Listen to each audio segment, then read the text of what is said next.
వివేకానంద రెడ్డి కేసుకు సంబంధించి మళ్ళీ నోటీసులు ఇచ్చారంట కదా, అంటే 2-3 రకాల ప్రయత్నాలు ఏమైనా జరుగుతున్నాయి? అంటే అవినాష్ రెడ్డిని ఎట్టి పరిస్థితుల్లో జైలు పెట్టించాలన్నటువంటి కోరిక ఇద్దరిది, సునీత షర్మిల, వాళ్ళ కోరిక తీర్చాలి. అయితే అది కూడా టీడీపీ బాధ్యత అంతే కదా, అంటే వాళ్ళు ఆ సహాయం చేశారు కదా మొన్న ఎన్నికలకు ముందు, ఇప్పటికి కూడా చేస్తున్నారు కదా. అందులో ఇక్కడ 2 కోణాలు.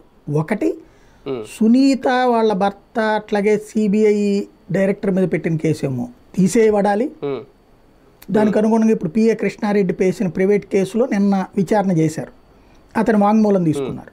తర్వాత అది అతను ఇచ్చింది ఫాల్స్ అని చెప్పి రేపు పొద్దున వీళ్ళకి ఇచ్చి క్లోజ్ చేయాలి. అది అంటే మ్యాజిస్ట్రేట్ కోర్టు ప్రైవేట్ కేసుని ఓకే చేసినందువల్ల అది రిజిస్టర్ చేయాల్సి వచ్చింది. అది ఫాల్స్ కంప్లైంట్ అన్నటువంటి దాంతో క్లోజ్ చేయాలి, తద్వారా వీళ్ళకి విముక్తి కల్పించాలి. అదే సందర్భంలో అవినాష్ రెడ్డి ఆ రోజున సిబిఐ అరెస్ట్ చేయడానికి రెడీ అయినప్పుడు కోర్టు ఆపింది దాన్ని, హైకోర్టు. ఇప్పుడు సుప్రీంకోర్టుకి వెళ్ళి అతని బెయిల్ని రద్దు చేయమని చెప్పి అడిగింది సునీత. కాబట్టి ఇప్పుడు ఆ నోటీసులు ఇచ్చారు.